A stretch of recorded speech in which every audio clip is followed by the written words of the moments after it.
50 years I've been here. So I will speak on the older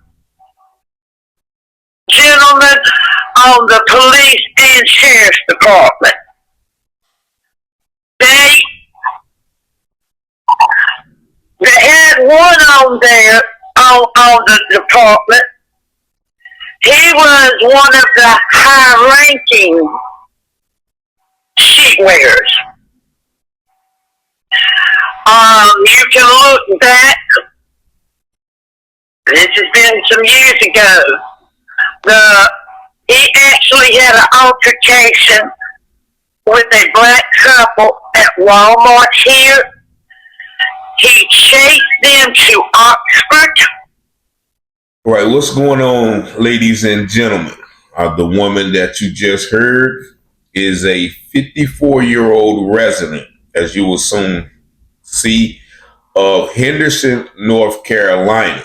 Now, if you've been watching this page for about the past couple of weeks, you know that Henderson, North Carolina is the place where 21-year-old Javion Magee was found under suspicious circumstances in this town. Now, there's been a lot of speculation. The investigation is still going on. Many people feel that it doesn't fit the narrative that was put out, that he unalived himself. Many people speak to possible foul play, possible robbery, possible racially motivated crime. There's a lot of speculation with this case. Nevertheless, the family still has not received justice. So I've been trying to gather information, gather perspectives from people in the trucking industry, as well as people who live around the town. So this particular individual reached out to me, and she said some things that I felt that the audience would love to hear. So without further ado, I am going to play this interview. It's only about 20 minutes long. I may stop it here and there. But before I play the interview, please make sure that you like and share and subscribe to this video to make the channel grow. I certainly appreciate all the outpouring of love and support and all of the calls and the texts and everything, giving us here, the motivation, the desire, the inspiration to continue to search for truth and justice and to get the information out to the public. So just 1 second, we're going to play the introduction, and then I'll be right back with the video. From local stories to Wayne County news, get ready to dive into everything happening in North Carolina with Taylor House Publishing. Got a story to share? Shoot us an email at taylorpublishinghouse@gmail.com. If you're looking to publish your book or need some top-notch mentorship, we've got your back. Join the excitement with the one and only Richard Taylor, right here at Taylor House Publishing. Speak with Richard directly at 919-587-7782. Don't forget to smash that like button, hit subscribe, and invite your family and friends to watch. From Wayne County to the Carolina coast, Taylor House brings the news you love most. Tune in on YouTube, don't miss a beat. Local stories that keep you on your feet. Taylor House, we got the scoop. Taylor House Publishing.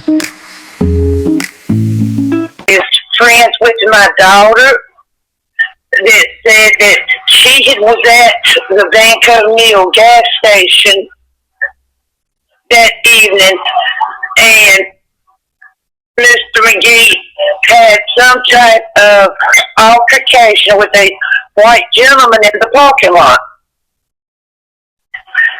Now, I'm not trying to say a white person or black person. I don't know who did it to the young man, but somebody had. Yeah, you said you are Caucasian 54-year-old woman with 3 multiracial kids. I have 3 multiracial daughters that are 17 and 18-year-olds now. Oh, okay. And I know that there in Henderson, there is racism, and it's sad because lot of the people, if you live here long enough, you know who they are. I mean, but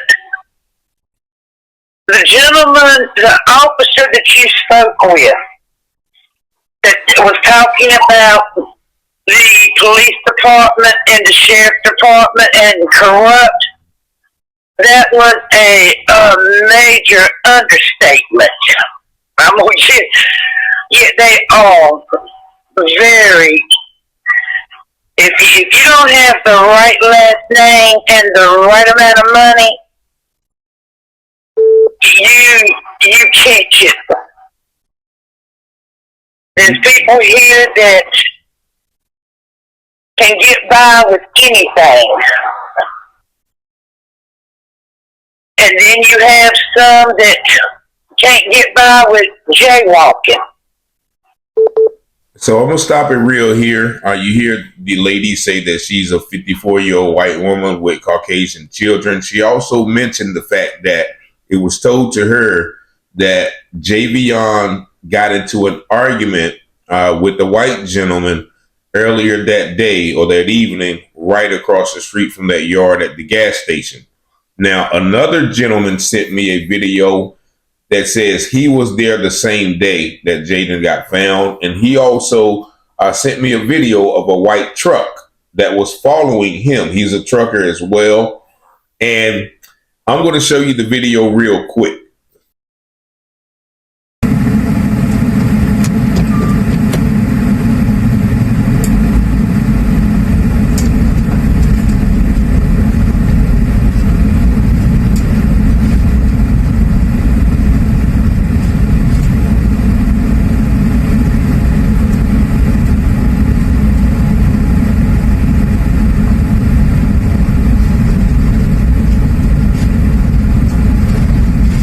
And excuse me, I know I said a white truck, but it was a red truck as you see in the video.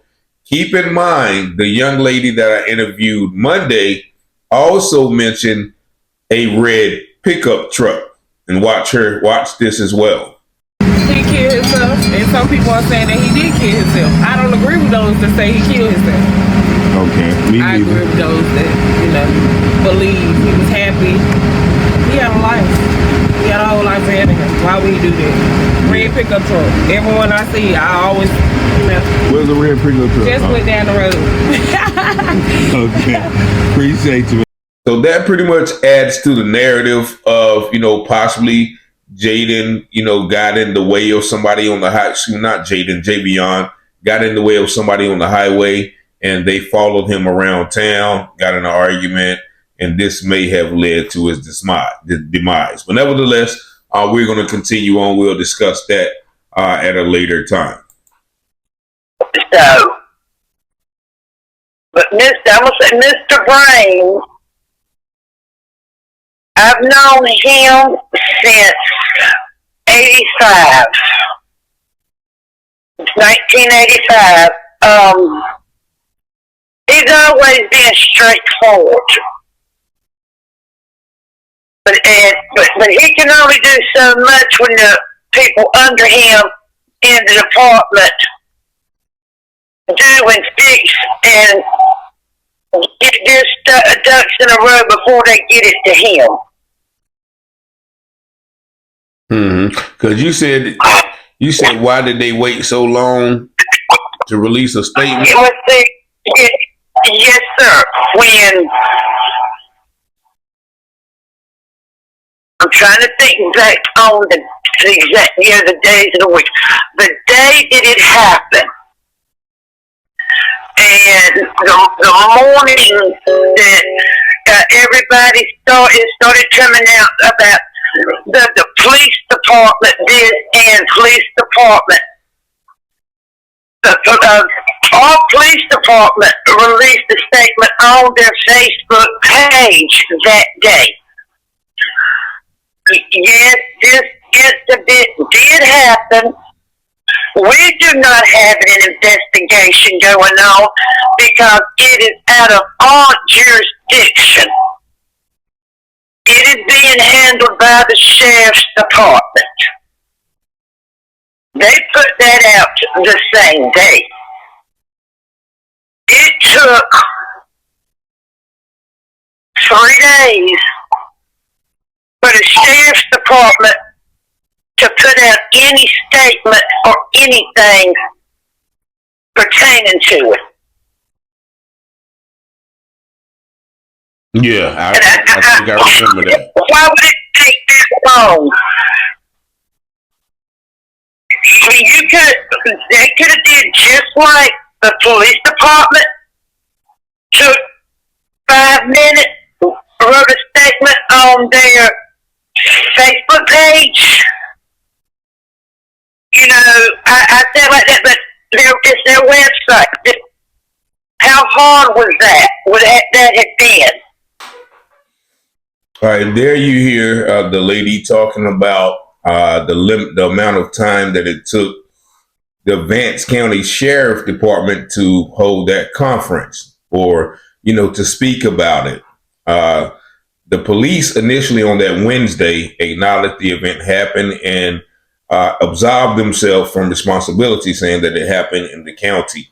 It was only 2 days after that, about 2 or 3 days after that, that Sheriff Brain confirmed the incident. Now, the incident was sent to me on the day it happened, and I was getting information from TikTok sites, minor news outlets and things like that. So the lady makes a valid point. Well, she made a valid point off camera saying, okay, what took them so long? Well, they're trying to get their story straight, their ducks in a row, and things of that nature, which, after all of this time, with still no end in sight, that kind of makes sense. It's very much plausible. But we'll continue. Mm-hmm. So, go ahead. I'm sorry. No, you go ahead.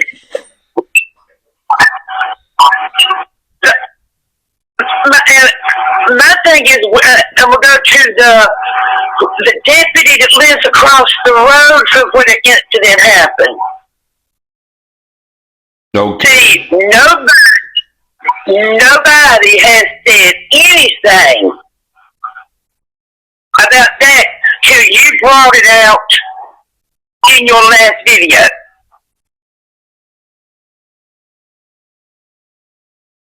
Yeah. Where the young man was at, this man should have walked in his yard and seen that. Mm-hmm. You're right.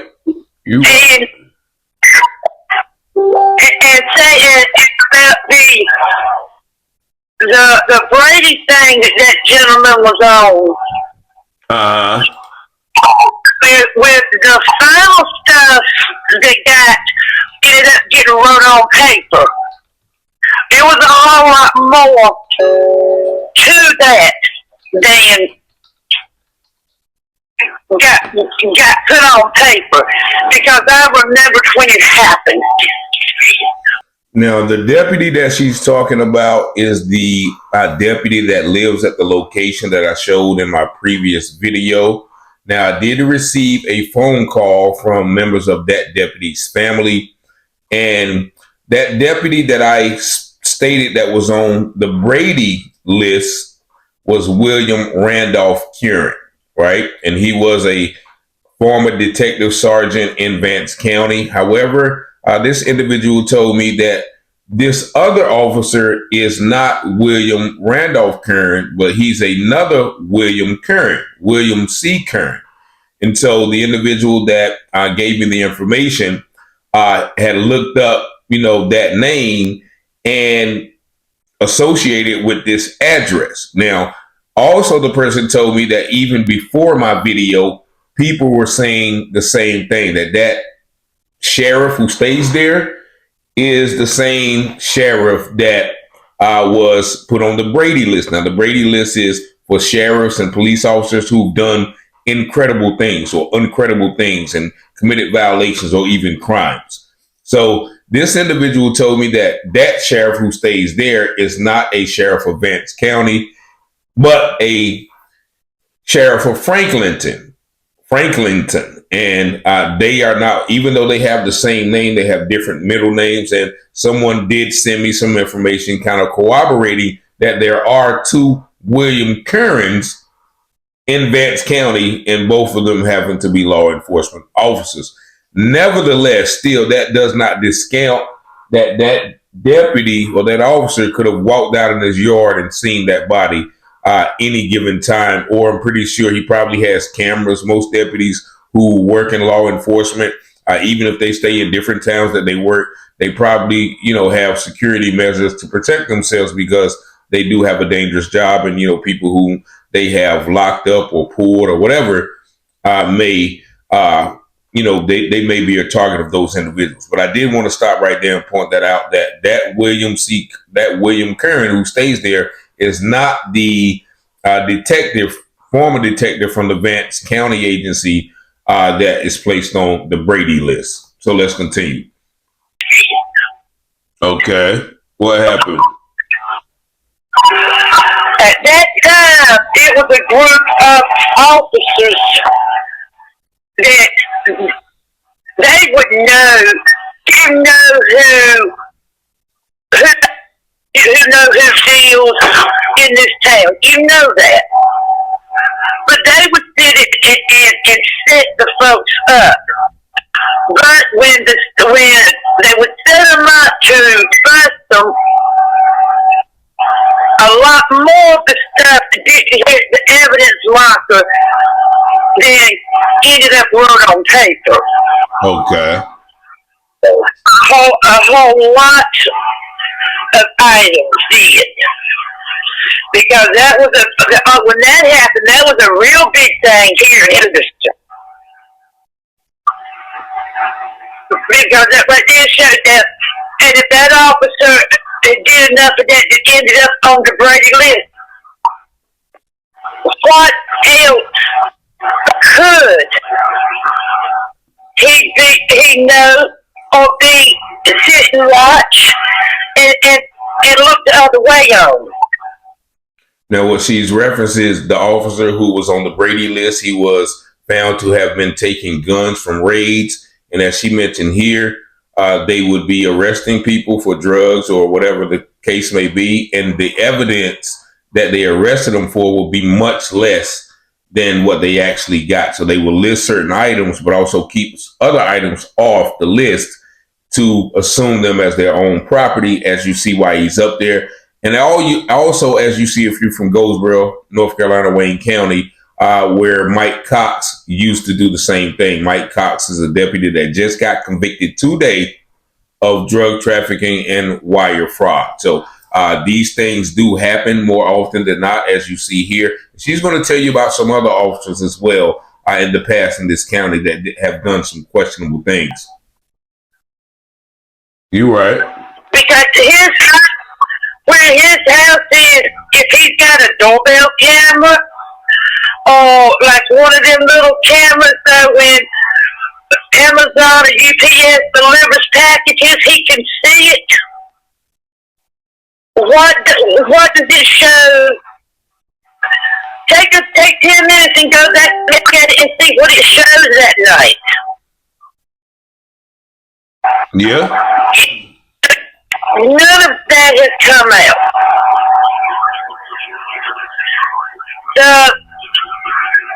The Hampton Inn with all their cameras. I've never been there, and I drive by probably every day. But all those cameras, none of that was released. None of that video was released. So you also you told me about the police officers having to wear Clorox on their uniform. What do you mean by that? I'm gonna tell you, sir. I've lived in the country 90% of the 50 years I've been here. So I will speak on the older gentlemen on the police and sheriff's department. They had one on there on the department. He was one of the high-ranking sheet wearers. You can look back. This has been some years ago. He wasn't on the force when this happened. He actually had an altercation with a black couple at Walmart here. He chased them to Oxford on 85 in his vehicle. There was a repeated altercation to the point stalking. The couple filed charges, and at the end of it, somehow or another, it just got washed away. He didn't get in any trouble. And will give you his name and you can look it up. His name was Tony Finch. That's the officer's name? That was the officer that chased the black couple from the Walmart here down 85 all the way to Oxford. It should have, at that time, that to me, that should have been considered a hate crime. Now, the man that she's talking about is ex-Vance County law enforcement officer, Mr. Anthony Dale Tony Finch. Excuse me. Now, he was convicted of, convicted of communicating threats. And this was in 2006 in a case which authorities said he chased after a black couple in a truck, shouting racial slurs and pointing a gun at them. So this officer actually chased a black couple from Henderson to Oxford. And he also was accused of threatening to kill Vance County District Attorney Sam Kieran, who was the prosecutor on that case. Now, there's that name again, Kieran. Now, as the lady said, there is she said people know the powerful people in the town. Now, if the district attorney is named Sam Kieran, the officer who was on the Giglio case was named Kieran, and here we have another Kieran. This is, maybe one of those powerful families. Now, once again, this is the officer, Tim Finch, who pled guilty in 2008 of, as you see here, chasing that couple. Now, also, look at this article. It says officers investigating the case found a picture of Finch in a Ku Klux Klan outfit. He said it was a Halloween gag. Now, of course, that's what he's supposed to say. Now, this is just one officer who has been exposed. Now, how many countless others are there in this town? But let's continue. But it ended up getting washed away. So the man name was Tony Finch, or the police officer's name was Tony Finch? Yeah, Tony Finch. Now, why, if a black person had did that to a white person, they would have sit in jail for 6 months. They would have got charged with a hate crime. It would have been they wouldn't have walked out with a communicating threat. And see, he was a high one in the Klan. I'm gonna say it like that. Yeah. And how I know that is that my brother, when Tony invited him to a cookout. So back in the time, my brother owned his business. He was a painter, and he went. He didn't stay but a minute. He come back home. He said, Julie, he said, you're not gonna believe it. I said, what? This is before this, right before this stuff happened with Tony Finch chasing the people. He said, he out there walking, and he said what the type of hat was, but it was the white clean hat. The little pointed, that make him look like a dumb pencil. He said he out there walking around, he said, folks that he knows, and he said, they out there with them things on. I said, what'd you do with it? He said, I turned around and put my ass back in the truck and came home. The right answer.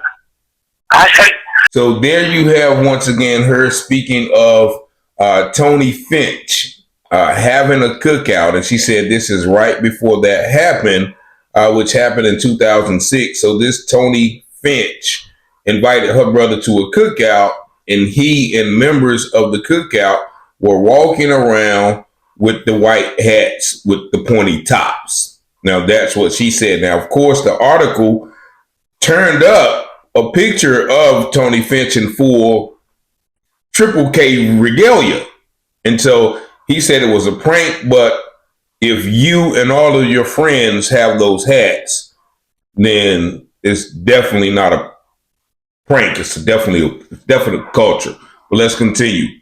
I said, see, that don't make no sense. But I know a lot of people that you spoke with, they go about the racism. It only takes a few bad apples here to make it look bad for everybody else. Mm-hmm. And that's what caused a lot of the people you interviewed, I actually know. Yeah. I know personally, your first video,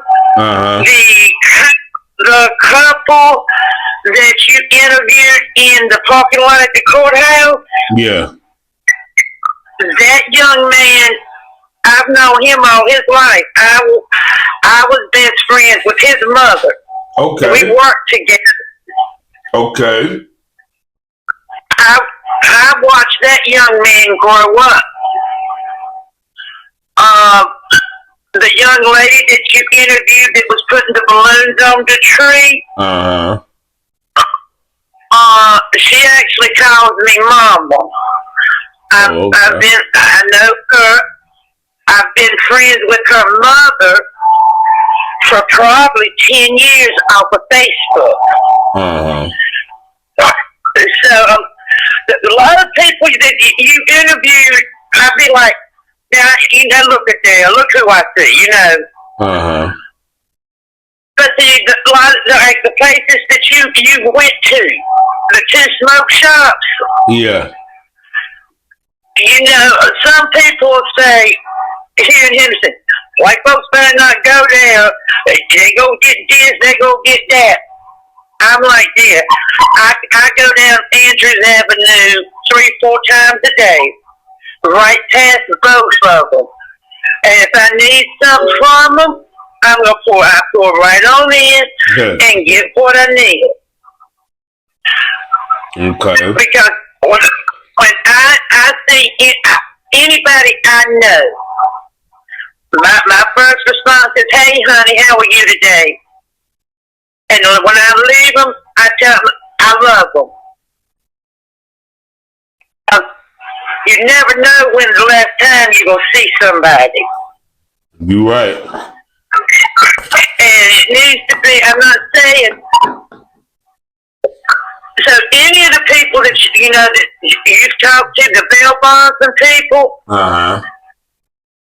older man that you talked to there, he's been in Henderson longer as I have. That's been a bail bondsman right long as I've been here. I just pray that justice is done for this young man. I don't, because it's wrong. What happened to him is just so wrong. And if more people here speak up and take a stand and say, look, why aren't y'all investigate it like you should?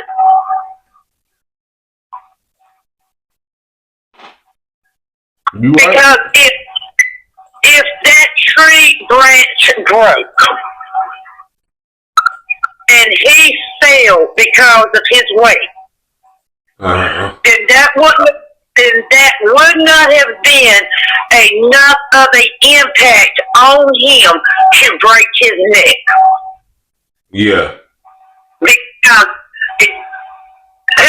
growing up and you climbing a tree, how many trees have you fell out of? Or and the branches behind that tree.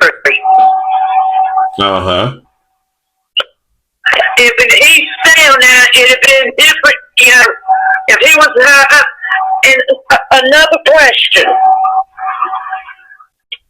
and I've had this one since the morning it happened. He was supposed to have harmed himself. Where is the item that he would have had to stood on to get the rope high enough for his body to drop? You know what I mean? Like a chair, a bed, a box, a crate.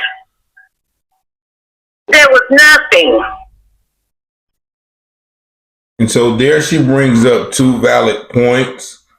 First of all, he had, it's reported that he had a broken neck. You can't, no amount of falling out of a tree would break his neck like that and that nature. But also she brings a valid point. What if the branch did break?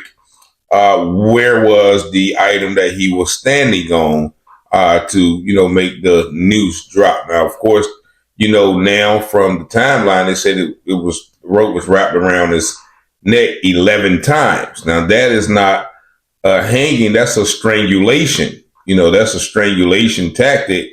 I've never seen anybody hang with, they hang you with the noose, right? Not wrap the thing around your neck 11 times and tie it to another end of a tree. So there's some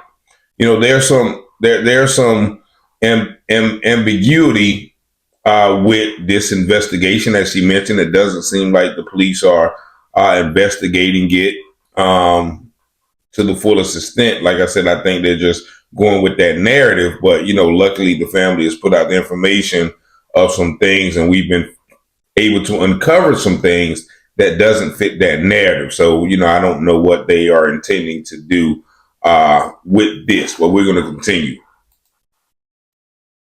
So that's making it think, well, he climbed a tree, tied the rope, put it around his neck, and then jumped down to hang himself. And when he jumped down, the tree limb broke. Oh, my Lord, it makes sense, because it don't make sense nowhere. Ain't no way earthly possible a 5-year-old can tell you, Mama, that's a lie. And I like the way she put that. So he climbed the tree, wrapped the rope around his neck, took it to the other side, then jumped down, and branch broke, and he broke his neck. She said a 5-year-old can tell you that's a lie. Let me continue. No way.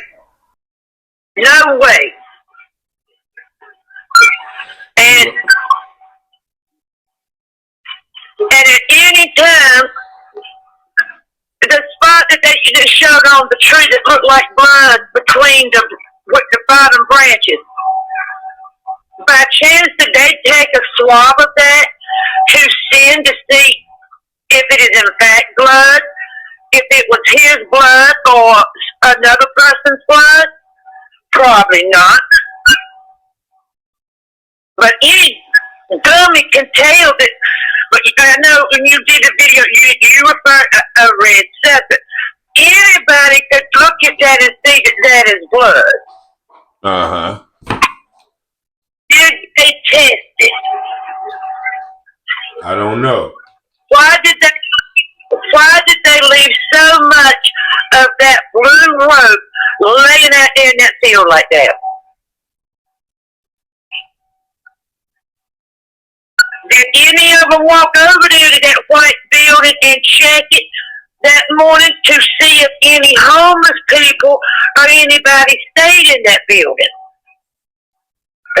You're the first one that brought up the building in your second video. Because see, that used to be what we had here called the ice house. The big concrete platform in front of it was where the trucks pulled up and got loaded up with ice. Is there homeless people or anybody that lives in that building at night? Where's the video from the truck repair shop? Because you know they have surveillance cameras. Yes, they do. No, ain't none of it came. Once again, she brings up, an excellent point. And it just came to me when she said it. Why did they, how did they leave those two threads of the blue rope out there, after the scene? Now, and also, how did those two threads, those threads were really thin. So how did those threads get there? If the rope was tied around his neck over there, how did those two little strands get there leading up to where he was supposedly hung? I'm thinking dragging. If you're dragging a rope on the ground, then it's going to break off in the teeniest strands. And I want to show you those strands in the teeniest strands. So that just hit me when she was asking those questions, as well as what she talking about is that white building called the Ice House, in which, she said that they used to back up and get ice. That's how this lady's been there for a while, because this building doesn't look like it's been in use for decades. So she asked once again, what about the trailer shop cameras? Of course they have cameras. She mentioned the officers that stays across the street ring camera. So many cameras, even the gas station cameras may have caught something. So there's a lot of things to be answered, because, the story just doesn't add up. As they say, the math ain't mathing. None of it. You ain't heard about none of that being released. You're right. It's too many unanswered questions that somebody needs to make it make sense. Because a lot of my friends that are older residents of Henderson and majority ladies that we've talked about this, because when my daughter brought it to my attention, I started looking. She come to me that morning and she said, "Mama, a truck driver got killed out there at Walmart at the distribution place." And she sent me the video of his cousin. And that was the young lady, and that thing broke my heart. Mm-hmm. I'm going to tell you this.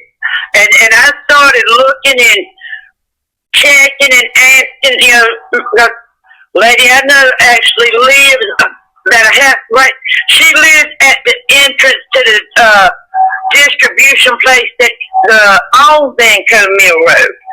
Not the one that the trucks have to go into, but the other one where he needed to turn around at. And when I asked her about it, she was like, "There's no way in the world he did that to himself." but a lot of us say, that could have been our child. Yeah. It ain't got nothing that much. It didn't have anything to do with color or where he was from. It was, first thing we thought was, that could have been our child. And the hurt and the anguish that his parents are going through and his family. And when people hit that mama mode, it's what I call it. And think how that, look, we're going to keep looking and checking and reading and making noise until somebody's got to do something. Exactly. So look, Miss Ellie, I'm going to keep in contact with you. All right. So I ended the conversation there, but we had talked previously when I was on the road and I wasn't able to, get her testimony on recording. But she also told me, if you remember the last video where Miss Hilliard spoke about the death of her son. And she said that she remembered that as well. And Miss Hilliard has been fighting for her son for a long time. And she said she remembered that, and they ruled it a suicide as well. Now, we're going to probably visit that case in a little while if I can find some information on it. But when I originally looked it up, it seemed like it was scrubbed from the internet. But this lady brings out a lot of valid points. Most importantly, the point about the former officer who was basically, let's cut to the chase, having a Klan party, at a Klan cookout at his house. And her brother went there and he turned around. So that was only, 20 years ago. So, of course, they have sons, relatives, and things like that. Not saying, it's prevalent like that, but, once again, children live what they learn. You know what I'm saying? And somebody told me as well about this part of town, the Lewisburg, Franklinton, Henderson. A young lady called me and said, well, you don't know about the history of this area. These people in this area were very adamant about keeping slavery in existence. And, the young lady pointed out to me, well, these are their ancestors. So she called it the Roanoke, I guess. I think she said the Roanoke, and she said it goes all the way up to Virginia, these little towns like that. Now, you'll probably hear her story tomorrow. She gave me an interview as well, but she talks about the history. She said she was actually ran out of Henderson, basically. And matter of fact, I'm just going to let you guys hear that story. But this is just an inside perspective of the city of Henderson, its history, from a person who you heard from her own mouth has been there 50 years. Most importantly, she is a Caucasian woman, as she characterized herself. 54-year-old Caucasian woman. So I thank that woman for stepping up to the plate and acknowledging these things. Like, if she doesn't tell me this, we don't know about this guy, Mr. Finch, who is pictured after chasing a black couple down with a gun for 20 or 30 miles to another city, threatening them and yelling racial slurs, and then being investigated of having dressed up in a Klan outfit and then having a Klan hat, teacup cookout party at his house. So with other people wearing those Klan pencil sharpener hats. So, as I always say, if it walks like a duck, if it quacks like a duck, if you put it in water, it's probably going to float. So there you have it. Once again, thank y'all for tuning in. I just wanted to share this information. As always, my number is 919-587-7782. Feel free to call with any information or any stories or any clarity about these incidents. But I certainly appreciate the calls. I appreciate the encouragement. I appreciate you guys sharing the video, and I will continue, to follow this case until its resolution, whatever that resolution may be. But hopefully for the family, my condolences to the family, that they will get justice for their son and more understanding. Peace and blessings. As the Bible said, there's nothing hidden that will not be revealed. Peace and love. I'm out. Taylor House Publishing. Speak with Richard directly at 919-587-7782. Don't forget to smash that like button, hit subscribe, and invite your family and friends to watch. From Wayne County to the Carolina coast, Taylor House brings the news you love most. Tune in on YouTube, don't miss a beat. Local stories that keep you on your feet. Taylor House, we got the scoop.